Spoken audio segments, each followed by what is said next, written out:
it calls on every single citizen of South Africa to take part in rebuilding our country, taking part, not just waiting on government to give the lead, but as a citizen of South Africa to go and make a change in your community, going to make a change where maybe government have not been able to reach, because in the end, South Africa belongs to us as a people and not just the government. Yeah. So what inspired you to come up with a campaign? Well, I've been abroad for about 8 years. Okay. And during that time, I was coming home, visiting, and then I was going into the township that's next to my town, Kutlonong, and I was noticing that it stays the same. It stays the same. It stays the same. And about a year ago, one of my friends, Dwai, he just sent me an email. Igor, it's now the time to come back. It's now time to make change. And that when I came back, I started with this NGO called Mama Samela, where we go into the township and we teach free English to kindergarten and primary school kids, and then helping the adults with economic empowerment to do stuff using recyclables to earn extra money, and just uplifting the community, because that was a very rural community. There's no tar roads. The only street light is one of those big ones that overshadows the whole community, and especially because it was in the community of our domestic worker, the woman that basically raised me, the woman that taught me how to clean, the woman that would run around in the house telling me, you have to go clean there. And she was part of my life, and I really want to make a difference in her life and the people surrounding her. Okay, so how did the process then unfold? What did you then do? Well, I started noticing that sometimes government are unable to reach certain areas. I was noticing a lot of people around me saying, change doesn't happen. Change doesn't happen. It's been 18 years now, ANC has been in government, nothing is happening. We don't know our councillor, may it be DA, IFP, nothing is happening. And then I just realized, everything starts with one person. Right. Everything starts with one person, just like it started with Mother Teresa. She was one person, she saw the need and she stepped out. Nelson Mandela as well, they stepped out, and then I realized that responsibility falls on me as a citizen, as a member of that community, that I cannot just sit around, live my life, have my job, and go on. And I know there's people that are longing for change. And that's how I started unfolding. And then I realized, because I'm a teacher as well, I realized that some of these kids, they come to high school. Yeah. And then their language ability has not been properly developed, because maybe the schools that I attend don't have proper training, and then we sit with a problem in the high school where they cannot go, they don't let's say English or Afrikaans. Then it comes in, math becomes a problem, science become a problem, accountancy, because all of these people, it's not that they don't understand the subject, they don't understand the language.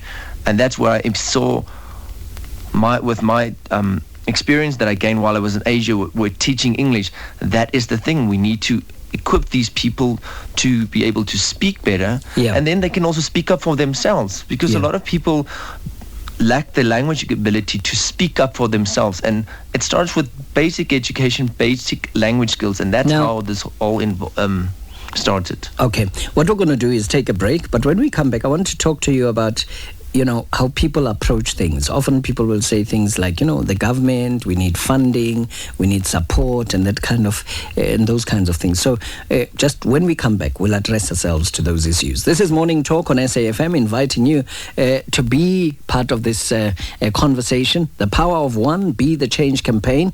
Our guest is Igor Scheurkogel. The number to call is 0891 104 207. Tweet at Mbuli Vuyo.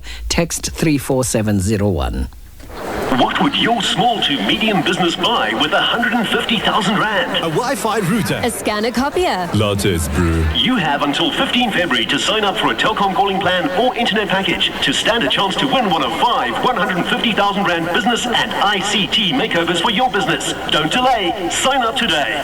Maybe we can get a latte machine. Call 10217, click telkom.co.za/business makeover, or visit a Telkom Direct store. T's and C's apply. Telkom Business. business. Are you an entrepreneur in the construction industry who turns over 2.5 million rand a year or more? Race Corp is offering 250,000 rand in business support and 50,000 rand business investment to 10 passionate black entrepreneurs in the construction industry. Contact Seppo at Race Corp on 011 566 2000 or visit us online at racecorp.com. That is RAIZCORP.com. It's summer and Specsavers is giving away free single vision prescription sunglasses. To get your free pair, simply purchase an eye test and prescription spectacles from our color-coded frame range and we'll give you a free pair of single vision prescription sunglasses in a matching color-coded frame up to the value of 1,800 Rand. Plus, upgrade your free sunglass lenses to Polar Eyes, which reduces blinding glare for only an extra 299 Rand. T's and C's apply. Specsavers, for affordable eye care and a whole lot more. Morning Talk on SAfm. On Morning Talk today, talking the power of one, Be the Change campaign. Our guest is Igor Scheurkogel. So, when people say that to you and they say they need support, they need help, what can they do on their own? How do you respond to that? Well, I was in the exact same situation. Okay.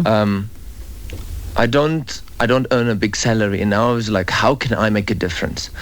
And I started thinking about it, and I started talking to people, and I started realizing there's a lot of people out there that want to help, but they might be limited on time, or they might be limited on resources, or they just lack the motivation. And that's when I started just realizing people want to help. Okay. Just ask. And that's what I'm trying to tell the people around me. We should just learn to use our voices. Learn to just go and ask, meet new people. Like I try to meet new people every week.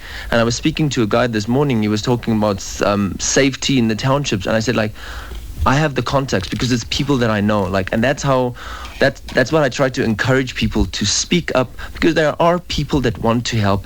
They're just limited for some other reason, and people just lack the motivation sometimes. Okay. So if somebody like me assists them and somebody like me speaks up, it's like, okay, I'll help you with this. And then people go on from that.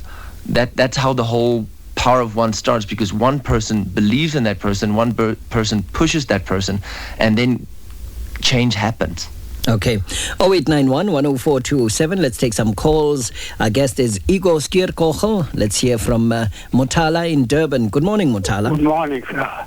How are you? Economic discrimination is the main cause of the plight of the black majority. Okay. Economic discrimination persists in spite of the fact that we have gained independence 18 years ago. Those who suffered economic deprivation because the colonialists deliberately took away from them the very means of existence, the land, still do not have the land. Right. Economic discrimination has continued even after independence. Let me illustrate this point by my own example. As a teacher who retired 18 years ago, at present I am receiving a pension allowance of at least half the amount received by European teachers with the same qualification and the same teaching experience. Besides earning much than I do, they own a house worth 2 or 3 times more than my own house, simply because they were given far greater amount of housing allowance than the blacks. Right. But now what to do?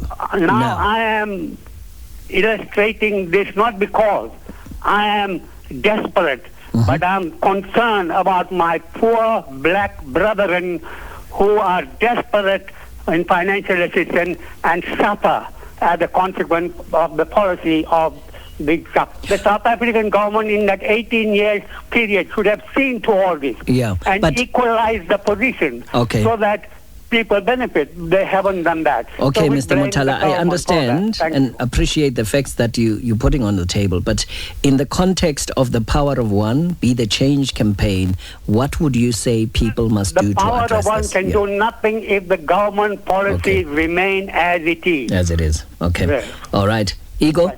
the power of one can do nothing if government policy stays as it is? I have to say that I disagree. Okay. I'm taking myself, for instance. I'm a young white person, and maybe the guy heard my name and now he thinks I'm European. No, I'm born and raised in the middle of the Free State. That's the whole idea of what the power of one is. We cannot wait on government the whole time, and policies that are made by government. These are people, and these members of parliament, members of the legislature, councillors, these are the people that were placed in power by us, the people. Right. And if we don't start speaking and using our voices, what the guy just said now, it's going to happen. If policy don't change, nothing will happen. And that's what the whole power of one is. We need to take active steps. The community, we need to reach out to our councillors. We need to find out what's their names. We need to tell them we want to have ward meetings, because I've been back now for more than a year, and I know what is our councillor's name, but a lot of people around me, if I ask them, they don't know who the councillor is. They don't know whose constituency is this. Is this an ANC constituency? Is it a DA constituency?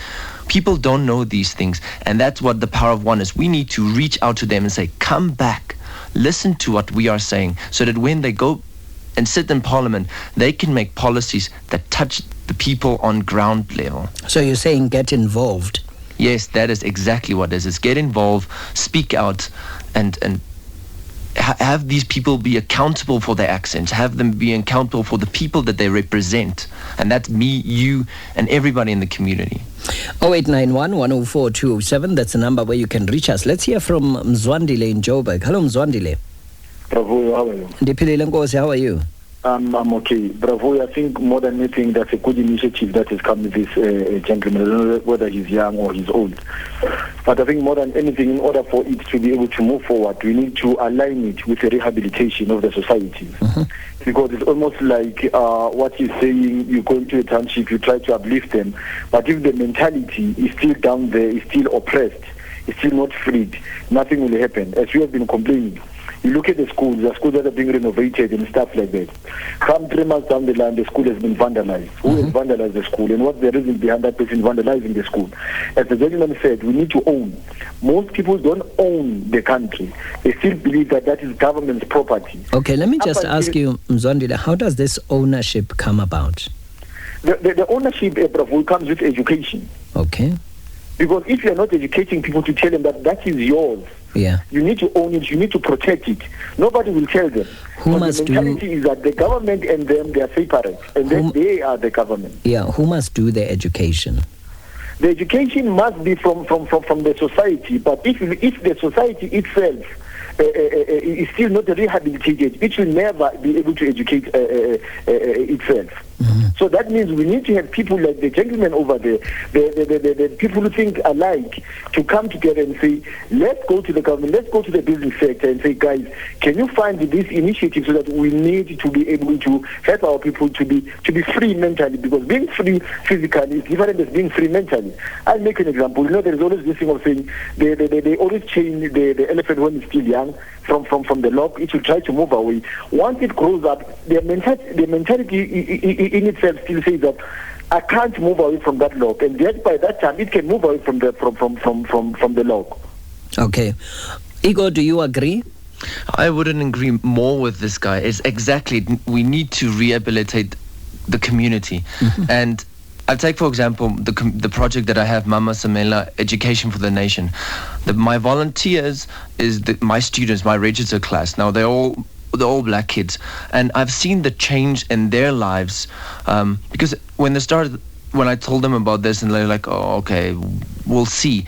Now, every second week, because we go about once a month, twice a month, they're like, sir, when are we going? I can see the change that has happened when they see what they can do. I see it in school. My class that was notorious for being rebellious is now the class that is turning around. Now they are they're setting an example for other kids, and that is what this whole process of the power of one is to rehabilitate people, to get the people that is able to be involved, the people that, let's call them, are more privileged, be it black or white, to go back and rehabilitate these communities. And that's how it all starts, you know, like it's I've just seen the change in that small community where I've started. Like when I drive down that road with my bakkie, you see strings of kids running towards us because they want to be educated. Okay. They know the value of why we are coming to them. Okay, let's take some more calls. Mzwandile, you're still there? Yes, I am. Okay, so you're saying that people must go out, go and look for assistance, but is there perhaps initiatives? Are there initiatives that people can do on their own without going to look for help? Is that possible? Zwandile? But that's what I'm saying in terms of rehabilitation, because the mentality that the people have is all about making money. And we need to move away from that mentality of saying, I want to make money, I want to be rich, I want to be like Bravo. And that Bravo is educated. This person is saying that doesn't really have a metric. He doesn't know where Bravo comes from and how he got to where he is. He wants the things now. We need to move from there and also free the mind of the people, because I make an example. The kid who's going to school in the former model C school and the kid who's going to school in the African township, they think differently. The one there can be able to express himself or herself, and the one they can't. As the Delvin said, most people don't know. It also goes back to the rights. You don't know your rights. You don't know your responsibilities. Let's leave it at that. Thank you very much, Mzwandile. Let's hear from Rose in Durban. Good morning, Rose. Hi, Vuyo, and hi to your guest. Hi, He's Rose. just a very, very inspiring person. We actually need a whole lot more people being involved in this way, because that is the way you will change the country. You know, if anybody has any doubt about the power of one, we can look into history and even into modern day times to see that the power of one can be a force either for evil or for good. In the case of evil, you can look at people like Hitler and Mussolini. In the case of good, you can look at people like Mother Teresa of Calcutta, who just simply walked out of her convent in India onto the street and began her work. She didn't wait for any help from anybody, and today it's a worldwide force for good. If every person in South Africa decided that and realized the power they do have, whether it's the power to pay well, pay what you can, take a little less for yourself, pay more to the people who work for you, whether it's the power to take a black rubbish bin and walk out of your front door and pick rubbish up, whether it's the power to decide that you're not going to throw rubbish down, you're going to put it into bins. Every single person in this country who realizes that they have equal ownership of it, and it's like a huge big house, whether it's to help, you might decide you're at home, you can look after children in the afternoon and help them with their homework. You might decide to volunteer. There are so many things that one person can do that will make a whole difference, and that difference will flow out into the community. One person, look at Nelson Mandela. It's not, he hasn't just made a difference here, he's made a difference all over the world. All over the world. When that man dies, the world will come to a stop for a week. So the power of one is a very important thing to realize. And all of the contributions, most of them today, have been positive and good. Let's decide that we own our country, not the government, and start from there and work hard together. Thank you very much, Rose in Durban. Sebastian in Cape Town. Good morning. Yes, good morning to you. I think we can definitely exercise our power of one in two spheres. One is as the individual, as Rose has just pointed out, many very positive examples which he just raised, and the other is as a part of a collectivity. And I'd just like to deal with that briefly. Recently in Cape Town, a year or so ago, we had a municipal election and we were asked to vote for municipal ward councillors. And we will see the same in a few years' time. But in between, where do we have the opportunity to vote? We're asked to vote when they want to get into power, but then they do their own thing. I go to ratepayers meetings and the ward council is invited to attend. And all that happens is we get handouts. Oh, yes, we've done this and going to do that.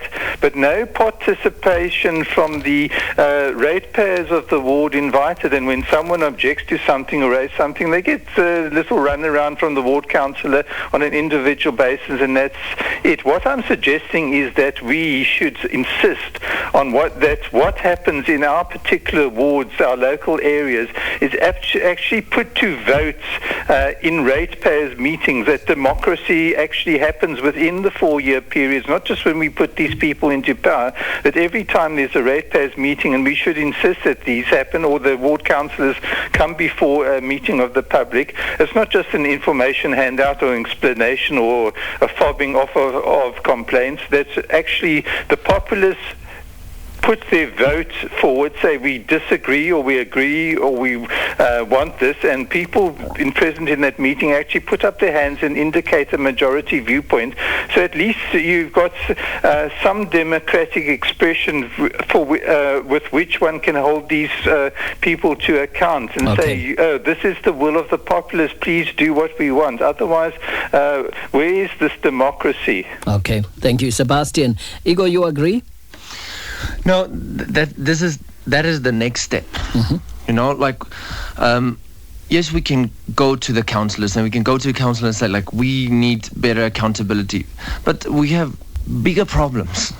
We have people that still don't have running water. We have people that still don't have proper housing. We still don't have people that get bad education. So we need to first rehabilitate, like the previous caller said, the community, so that people can know we have this right to speak up. This is our rights as a citizen of South Africa to use it. And then we go back to the councillors, and then we go back to them and say, like, just talk about the rehabilitation process. How will it unfold? How do you drive it? That's a tough one, because the thing is, you have to go find people. First of all, you have to go find people willing to be part of this, not getting any salary, doing it on their own free time, wanting to make a change. Yeah. That is the first thing. Then you have to go people that's willing to help, the people with the finances, the people with the resources. And those people are plentiful out there. We did a project where there's one area in my town that there was just rubbish everywhere. So I took a bunch of kids and people from the community and we cleaned it out. And this guy just drove past and he said, like, he works for a construction company. Here's my number. If you need help, I have trucks, I've got bulldozers, just contact me. Great. So there are people there, but the first thing is to find these people that want to buy into this, the power of one, be the change. And then from there, it's unstoppable. Like, you see it everywhere. It's just this one thing that you do, and it moves from there. In your community, have you found the people who are willing to make a contribution of their own volition without being paid voluntarily? Oh, for sure. Like, I just take, for example, I did a Christmas project, and we were handing out these Christmas crackers. I probably spent on my own account nothing more than 50 rand. The rest were all donated. We made more than 300 crackers. So it was more than 300 kids in that community that got their very first Christmas gift. So, and all that I did is I told my mom and I told 2 other people, and then people stopped dropping off gift wrapped at my house. They dropped candy. I asked once, and there was like 7 kids in my class helping me to wrap this. So it's just speaking out. And there are people. We should just always just be reminded of why we do this. Because sometimes I get negative and dismotivated because why is the government, I give them all these problems and I give them all my solutions and they're not coming back to me. But then I always just go back and remind myself, why am I doing this? I'm not doing this for myself. All right. I'm doing it for the people around me. Excellent. What we'll do is take the news headlines now, and then we'll speak to Mbuli, who is in Howick. The number to call is 0891 104 207. Let's go to the newsroom. Introducing Babakshni Chetty. Thank you, Vuyo. Good morning. Auditor General Terence Nombembe has urged government to immediately cut spending on consultants to ensure better value for taxpayers' money. He released the findings of the latest performance audit for the last 3 financial years. The opposition to Urban Tolling Alliance says it remains determined to fight the launch of e-tolling on Gauteng's freeways. Today, the alliance's application seeking leave to appeal the e-toll judgment against it last month will be heard in the North Gauteng High Court in Pretoria. And the Malian army says it's investigating allegations that government soldiers have been carrying out executions in their fight against Islamic rebels in the north of the country. I'll bring you details at 10. Thanks, Vabakshni. Let's tell you about what's happening on the markets. The rand is trading at 9 rand 2 cents to the dollar, 14.22 to the pound sterling, 12 rand 10 to the euro, 9 rand 46 to the Australian dollar. The dollar is trading at 1.04 US dollars. This is the Australian dollar now. Is trading at 1.04 Australian dollars, while the greenback is trading at 90.54 Japanese yen. The euro is at $1.33. In Nigeria, 1 US dollar is trading at 157 naira 40. In Kenya at 87 shilling 45. Botswana at 8 pula 08. And in Egypt at 6.63 Egyptian pounds. Anglo-American's production report for the fourth quarter 2012 saw solid increases in production of coal, copper and iron ore. Production of export metallurgical coal increased by 13%. Copper from Los Bronces increased by 31%. Diamond production was 24% higher. Anglo-American Platinum released its quarterly review and production report for the period 1 October 2012 to 31 December 2012, with the equivalent refined platinum production down by 29% year-on-year and 34% quarter-on-quarter due to illegal industrial action during the third quarter. On to the bourses now in India. The Bombay Stock Exchange, the Sensex, is trading 0.4% higher at 20,005. The JSE is lower in opening trade. The all share is 0.2% down at 40,531. Financials trading 0.3% lower at 30,420. Industrials are 0.1% weaker at 41,849. The top 10 resources has lost a point or just a percentage point to 53,121. Gold mining index is trading 1.8% lower at 2,251 points. On the capital market, the yield on the R157 government bond is at 5.39%.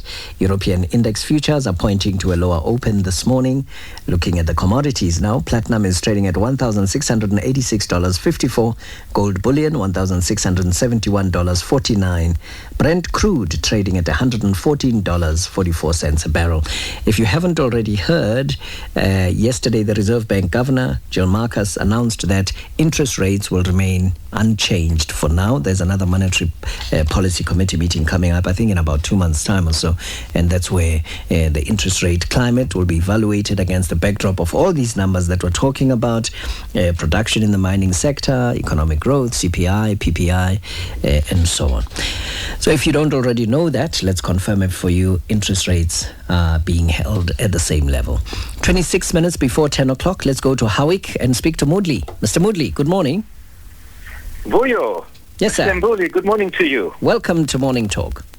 It's my first call to you. I'm 69 years old. I'm a pensioner. Are you a debutant? No, I'm not a debutante. I'm 69. Oh, I'm a debutante on your show. Yes, of course. I've listened to SAfm for as long as I can remember. This is wonderful. I spend probably 70% of my time listening to SAfm because it's the only station where there's some talk that goes on but gets some action. Wonderful. And I enjoyed Zalani's show. I enjoy your show and the evening show. Thank you. So, it's actually an informative show.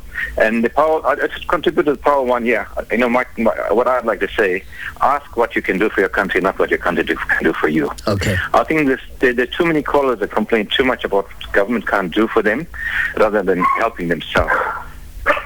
Just the one thing I need to tell you. I listened to your show yesterday when you had the Premier of the Western Cape. Yes. And the lady that complained about the deterioration, I think it was Grassy Park or some school that she went to. Yes. And you were a schoolmaster at one time, an educator, weren't you? I was a teacher, yes. Okay. I was a little disappointed with yesterday, with you, because you referred to the Western Cape Premier as Helen. Now, I'd normally think that you'd refer to these people as Premier Zilla or President Zuma or whatever. Yes. Now, I don't know if what I'm saying to you is correct. Did I refer to Premier Zille as Helen? Yeah. When was this? Yesterday? Yesterday. Oh, okay. I promise you. Okay. Not once, you've done it many times. Okay. And knowing we had you on the program so many times. Yes. And I thought it was a little unbecoming of you because it's not in your standing. It's not in your nature. Okay. All right. Now, look, this is, I hope you take it as constructive criticism. I do indeed. Because far too often people phone in and refer to senior politicians, with the first names. Okay, Mr. Mbuli, I do take it. Thank you very much.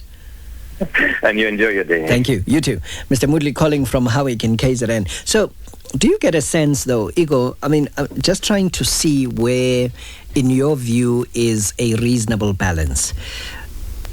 There is reason for people to complain, and it's not a bad thing to complain, right? No, I don't agree with that. It's not a bad thing. Yeah. And then the other side is that you are advocating this energy to say, but stand up and do something. Yes. Yeah. So where's sort of a reasonable common ground where you don't take away from people's right to complain, but however, that complaining does not get us to a point where that is our only fixation, as it were? To find that balance, that is the thing that we as South Africans need to start working on. Yeah. We just take, for example, the strikes and the violence that's going on in Sasolburg now. These people are complaining about their rights, but is it done in a constructive way? Mm-hmm. That's the one side. The other side, have they received the feedback that they would like to hear? And that's where you come to the balance. Mm-hmm. Is that people know that these are our rights. These are the people that we can go to. This is how we lay a complaint. This is how we can do something in a structured way. Yeah. But then on the other side, the government or the officials need to meet these people and create a ground of open communication. Yeah. That need to be accessible. Okay. Like I can speak on my own account. How many times have I written to certain government structures, not getting a response? Yeah. Like, all that I need is getting an email. We did receive it. We will get back to you shortly. But on various accounts, we don't get it. So then we don't know, has my email or has my complaint just been lost in space? Mm-hmm. Or are they not giving ear to that? And that is where you get the balance. Okay. Is when both parties know their responsibility and they can talk about that. Let's talk some more about Sasolburg. One of the common responses that have come through, people say they feel that the only way to get a response and to get attention is to do what they have done. So all of the looting and that kind of behavior. I don't want to talk good of it and say that yes, maybe they should do that. But yeah, that comes down to these people have been pushed to the limit. Mm. They've been waiting for promises. How long? Yeah. They've been. These people still have, a lot of them still have, and some of them have less than before 1995. Yeah. So how do you bring down these emotions? I get so angry about it. Like, luckily it's not in my nature to become violent, but if it was, I would most probably, as being a human being, I would have done the same thing. But now what the government is doing even more, they're just trying to cut this problem out, just to solve it quickly, and then the thing is that and let's move on. Let's move on. There's just another element for me. I do apologize. The other element for me is at what point do you then make the decision and move on? You see, the one side is that people have argued, we don't want this merger, finish and klar. The other municipalities owing money and so on.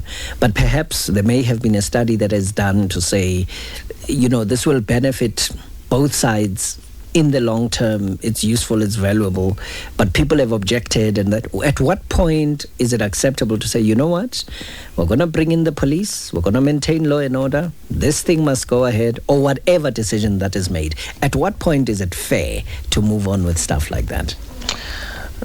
This is now on my personal note. I think it's the people's decision. If they have explained it to the people so that they can understand why they want to merge, I think there would have been better understanding. But I think that's the issue here now. There's no communication. The people don't know, so that's why they just hear a merger and they don't want to do it. It's the exact same thing that's happening in Midvaal. They want to merge those 3 metro municipalities. For what reason? all three of them are functioning very well and effectively, but now they want to merge them for what reason? Okay. And I think that is the thing that it comes down to. It's the government belongs to the people. Yeah. And that is also what I stand on very firmly. The government belongs to the people. And if the majority of the people say we do not want to merge, they need to give ear to that. Mm-hmm. Okay. 0891 104 207. Let's speak to Peter in Grahamstown. Good morning, Peter. Hello, Vuyo, Peter Wani. Look, obviously I support your guest. The concept works, and it's likely to snowball if it's practiced and advertised, and examples where it is working are advertised. And that's the one thing that has got to happen. People have got to learn how to market themselves, and you've got to learn how to climb out of your comfort zone. But there is a risk. There's a risk here. You say that we own the government, and Rose said that the citizens own the country, and it revolves around accountability, because there is a risk that if you do too much, the government will do even less. And you, Vuyo, said when you first took over from Siki that you wanted to see workable solutions. Now, the only way to see workable solutions is to hold officials to account, because the After 8 debate revolved around highly paid government officials who employ even more highly paid in some cases consultants to do their job. So yes, we actually, when you come to my farm, you'll see what we actually do, because the feeding scheme truck moved out this morning with some of our milk free of charge to the township people, and it's for that reason that we drive around with reasonable safety in the township and deliver to all these little shops, because we do what we do, because of the reputation that we've got. And yes, I support him, but no, we mustn't do too much on behalf of the government. We must hold these officials to account. Okay, thank you very much, Peter. Stan is in Mpumalanga. Stan, good morning. Hi, Vuyo. Hi, Stan. Well, look, man, I think your guy will get there, but he must just refrain from being too critical about government. Mm-hmm. Two, you see, I'm one person who has traveled extensively in Africa and in the world. Okay. I can tell you now, our people in South Africa, they're spoiled. We are too spoiled to want government to do for us. We don't stand up and do things. Like, for instance, I want to tell you a typical example. Our people, they would revolt, they want their voices to be heard, but we have a democratic state that we live in. Mm-hmm. And for as long as we are always allowing people to be negative about government and all those kind of things, I personally grew up in a worst rural area this country has ever had. And I can tell you, in the past 19 years, that area is more improved than any other thing. And secondly... How did it improve? No, in 1994, when they went to elections, I think I was 14 years old. Okay. And there was no road. From the main road to my granny's house, you would travel in a normal car for about 4 kilometers. You'll travel about 30 minutes to get there, because the road was worse. Now, when I drive from town to home, I just go straight into the car road, straight to my home. Okay. There is electricity, there is pipe, there is water. Okay, Stan, make the point. Things that I think our government has done well in. Okay. And what we need to do right now is to stop this negative attitude towards our government and assist it to deliver what we expect them to take this government to. Okay, thank you, Stan. Let's hear from Peter in Mpumalanga. Hello, Peter. Hello, Peter. Yes. How are you, Vuyo? Good morning, Peter. Fine, and you? You're in Pietermaritzburg, yes? Yes, Vuyo. Vuyo, what's the name of the guest again? Igor. Sorry? Igor Scheurkogel. Okay. Yeah. So I think we need people like him. Mm-hmm. You know, in my community, I've tried a lot of things, but really, the problem is that most of us who want to do something in our community, sometimes we lack resources or information. You know, to ensure that we do something in our community. So, what I would like to that guy to do for us is to give us his number, because I believe that there's a lot that I need to discuss with him. You know. Okay. All right. So if you can contact details for Igor. Contact detail, yeah. Excellent. So, Okay. Thank you very much for that. We'll get the contact details for you, Peter. One last caller is Jonathan. Jonathan, good morning. Good morning to you, Vuyo. Have a nice day. Thanks, Jonathan. You too. with this municipality thing, I can understand why the people are upset. Because, whenever the ANC does demarcation or things like that, it's to their benefit for the vote. And we must not forget that the vote is coming up in 2014. So for them to capture all the votes, those are the devious things that they do. Secondly, we pro for the government for once. We live near a township called Copesville. The government put in lights for the people's street lights. What do the people do? They break the street lights. They've just connected the connections. They've got illegal connections going across the road. Now, a couple of weeks ago, in December, they got 2 lots of taps which supply the people fresh drinking water. These people have broken these taps off. These taps are watched there for 8 months. They've been running 24/10. The water just going down the blooming road, wasted. I tried to get hold of the ANC councillor in Pietermaritzburg for the coastal area. I took a month. I still couldn't get hold of her because I wasn't allowed to get to her to tell her to try and sort out the problem. It took me 1 day to get hold of the DA councillor about those same taps, who's also connected with that ward. It took him 4 days to put taps onto those and stop that water just being wasted.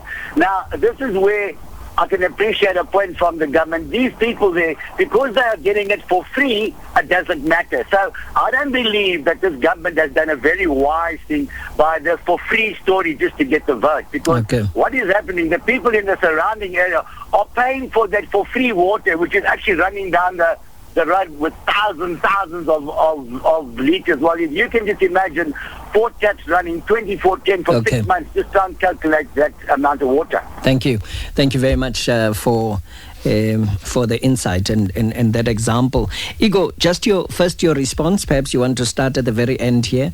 If people paid for services, perhaps they would deal with these things in a different way. The guy that called from Mpumalanga, I agree with him.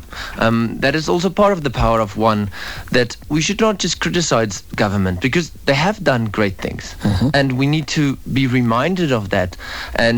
But the thing is, with the power of one, we need to go out and reach out to the government and say, we want to form a partnership with you. We want to help you. It's not for our gain, it's for the people's gain. So yes, I agree with that guy, and that's also the whole through when I speak about people, when I talk about the government, I don't go and trash them, because the government is not just the ANC.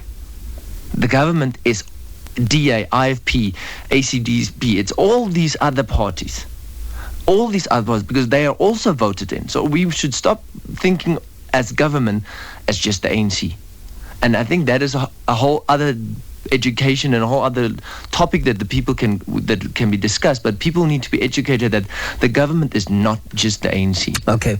Your contact details, how can people reach you? I can give them my email and I can give them my cell phone number, and they can also follow me on Twitter. Okay.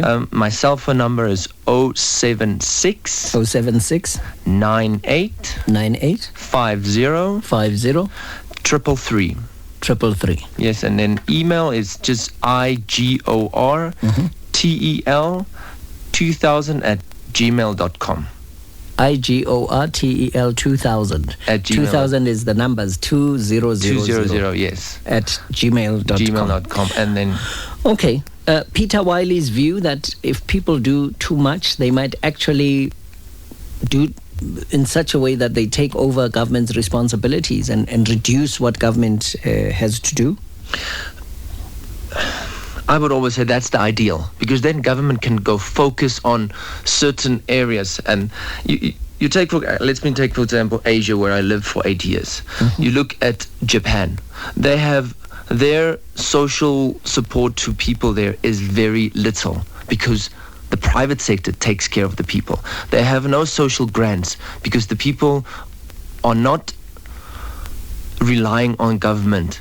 It's the private sector. It's the community that helps the people. So that's why the government there can focus on their economy, build the technology industry so that their government, the people, can have more jobs. And that is what the guy from Mpumalanga, I assume that he was saying as well, is that we need to stop feeding the people and just telling the people the government will supply. And that's what the power of one is, that the people of the community get involved, make the hands of the government lighter so that they can go and focus on issues like education, delivering books on time, making sure that the people that start grade 1 finish matric. You take, for example, our grade 12 class of 2012.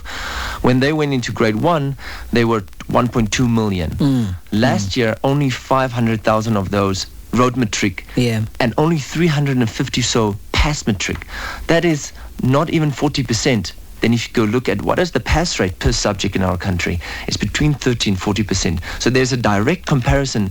Kids are encouraged not to study. You go to Asia, their pass rate per subject is 60%. What is their unemployment rate? 5-10%. Yeah. So there's a direct connotation between our education system and the jobs. Okay. Igor, let's just see what people are saying by text message at 34701. Here's one. They don't give their names.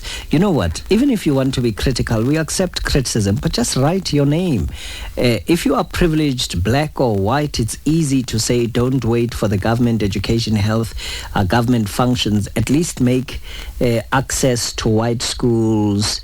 I can't find the rest of this text message, but just say who you are. So, I mean, Igor, are you speaking from a position of privilege? You're a privileged white person, so you can just come out and make these pronouncements. I'm going to tell you, no.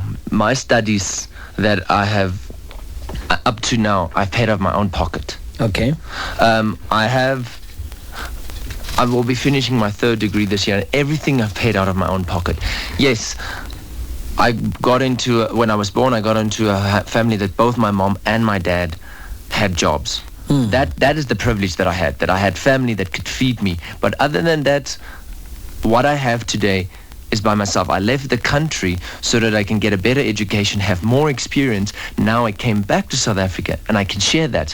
Whereas there's so many people, black and white, leaving South Africa and not bringing back that experience to lift up South Africa where it's supposed to be. We are the stars. We are the foundation of Africa. And if people keep on leaving and not coming back, we're going to have a crisis of skills in the future. Yeah. Okay. Let's look at other ones. Teach English by teaching touch typing. A computer for 5,000 will change 30 lives a year. Okay, that's a marketing thing from Alan. I understand the concept. But he ever been unemployed, hungry, asking for food, poor?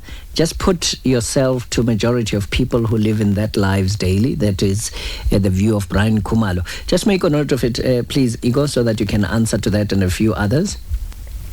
Economic discrimination includes a lack of education. This was from Motala earlier on, who spoke about economic discrimination. The National Party government assisted the poor whites with excellent free education and health. Our government must create access to empower our people. Is this Neville in Cape Town? Thank you, Neville, for that. Thanks for nothing, Mr. Motala. Next time, try contributing to the topic instead of ranting about Europeans. I don't know, where does it come from, Lebo? I'm not seeing where it come from. It came from criticizing Mr. Motala there. Please tell your guest, it's Ville of Cape Town, Ville from Cape Town. Please tell your guest that,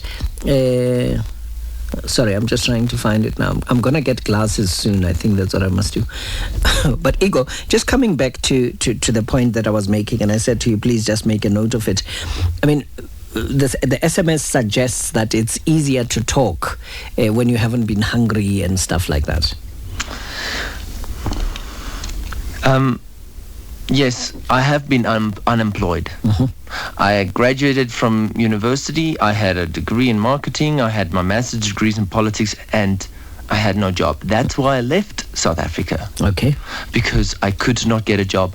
Because of that time when I graduated, affirmative action and BE and all those things came in place. But it didn't make me sour, because I knew that I had an other opportunity that I can do, and I will come back. So I have been there. I'm a very in touch person. And that's why I really try to talk to people. I spend a lot of time in townships, and I spend a lot of time talking to my kids to really understand that concept of going home and you know that this meal that you can have now as your only meal. Yeah. And it, for me that have never experienced that, it's hard to sometimes understand it. But that's why I do this, is to be able to give these people that are experiencing this, these people that feel anger towards me, even if they don't know me, they just see my skin color. Okay. Vuyo, I agree with your guest. Every country's success is solely dependent on the mindset, attitude and behavior of its people. That's Makua in Durban. Makua agrees with you there, Igor. Now here's another one. I must find a way to read this, but this English is quite big. Vuyo, what's this reckless, irresponsible, anarchic, rebel-rousing, myopic, public ranting, baying for blood, chaos by pseudo-activists, populists... biting my tongue there. With some of the text messages that we receive. Morning, Vuyo. I'm very inspired by your guest and his work. I live in Henneman, which is part of Machabeng. I'd like help. Please give me his contacts. Igor, just give out your cell number again. It's 076 9850 And your email address? It's igor2000@gmail.com. Okay. Power of one is tops. His numbers, please. So more and more people looking for your numbers there. This young man must just stop the show, and he seemed to be running out of ideas. He can't support the behavior of Sasolburg residents. It proves have good ideas, but he must know to identify bad and good behavior. Thanks. This one comes from Mabaso. Do you want to respond to that one quickly? Ideas, what kind of ideas? The ideas is the government need to listen to the people. The people need to know their responsibility. It's both ways. You cannot finger point it's just the people or just the government. And there's no other ideas. It's just the main thing here is communication. Communication. Okay. All right. Igor, congratulations on the idea. On you mean on the power your of one? idea, the power of one. Thank and you all very of the much. very best. Much strength to you, and we'll be watching this space with keen interest. Yeah, I hope to see more of you and hear more of you in the future. Fantastic. Also listen to SAfm on 104 to 107. No. How do you say your surname? Scheurkogel. Scheurkogel. Yes, you did very well on it for the. You did very well on the first time. So the Scheurkogel clan is based where? We're based in Oudenardsrus in Machabeng municipality. Yeah, Machabeng. Yes. Okay. Meneer Scheurkogel. Thank you very much. All right. Thank you very much. So Igor Scheurkogel joining us here on Morning Talk on SAfm. When we come back, we're talking to the minister responsible for